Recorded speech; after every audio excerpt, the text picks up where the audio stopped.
সাদের লাউ বানাইলো মোরে বৈরাগী। সত্যি লাউ এমন একটা সবজি, এটা কিন্তু দারুণ সুস্বাদু। আর লাউয়ের কিন্তু কোনো কিছুই ফেলা যায় না।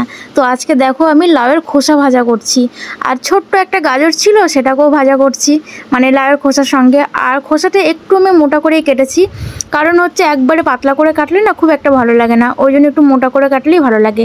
তোমরা কে কে পছন্দ করো বলো? আমি তো লাউয়ের থেকে লাউয়ের খোসা ভাজা বেশি পছন্দ করি, আর আমার বড়মশাইও তাই, সেও খুব পছন্দ করে। তো বাংলাদেশে প্রায় মানুষ দেখেছি এটাকে ডিম দিয়ে ভাজা করে, কিন্তু আমার কাছে মনে হয় ডিম ছাড়া এইভাবে শুধু নর্মাল ভাজা করলেই ভালো লাগে। আমি কিছুই না, শুধুমাত্র নুন আর হলুদ দিয়ে ভাজা করি, আর কিচ্ছু দিই না। তো আজকে একটু গাজর ছিল, ওটাও দিয়ে দিয়েছিলাম।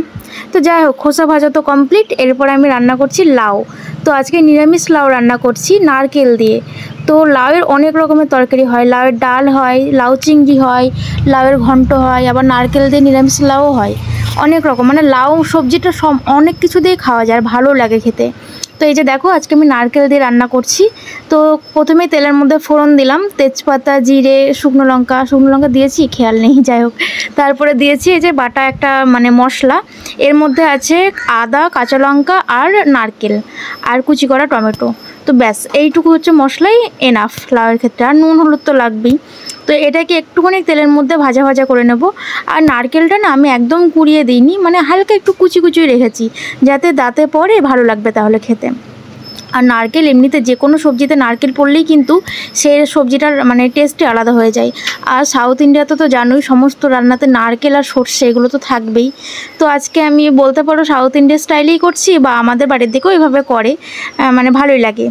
তো তারপরে এই যে মশলাটা একটু ভাজা ভাজা করে নিয়ে তার মধ্যে আমি লাউ আর একটা ছোট্ট মারা আলু ওটা দিয়ে দিয়েছি। তো এরপরে এটাকে নুন আর হলুদ দেব, তারপরে একটুখানি এটাকে মানে একটু কষিয়ে নেব। কষিয়ে বলতে এরই মধ্যে আর কি 2-4 মিনিট একটু নেড়ে নেব। তো লাউ থেকে তো অনেক জল বেরোবে, আর এই লাউয়ের জলেই না লাউ একদম পুরো সেদ্ধ হয়ে যাবে। তো এই যে দেখো, পরিমাণ মতো হলুদ দিয়ে দিলাম। আর যে কোনো এই নিরামিষ সবজি এগুলোতে না মশলাপাতি একদম কম ব্যবহার করলেই খেতে ভালো লাগে আমার মনে হয়, মানে একদম নামমাত্র মশলাপাতি দিলেই ভালো লাগে। তো আজকে আমি ঝালের জন্য কয়েকটা শুকনো লঙ্কা, কাঁচা লঙ্কা দিয়েছি, আর আদা দিয়েছি সামান্য একটু, ব্যাস। আর তেমন কোনো কিছুই কিন্তু মশলা ইউজ করিনি। আর দেখতেই পেলে হলুদও অল্প দিয়েছি। আর অবশ্যই কিন্তু নিরামিষ যে কোনো তরকারি নামানোর আগে একটুখানি মিষ্টি দিতেই হয়, চিনি দিয়ে একটু নামিয়ে নিলে ভালো হয়।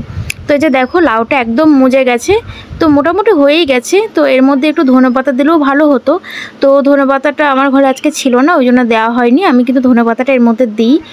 তো যাই হোক, এরপর এবারে একটুখানি চিনি দিয়ে নামিয়ে নেবো, ব্যাস আমার লাউয়ের তরকারি একদম রেডি। তো ভিডিওটা এ পর্যন্ত, কেমন লাগলো অবশ্যই জানাবে। টাটা।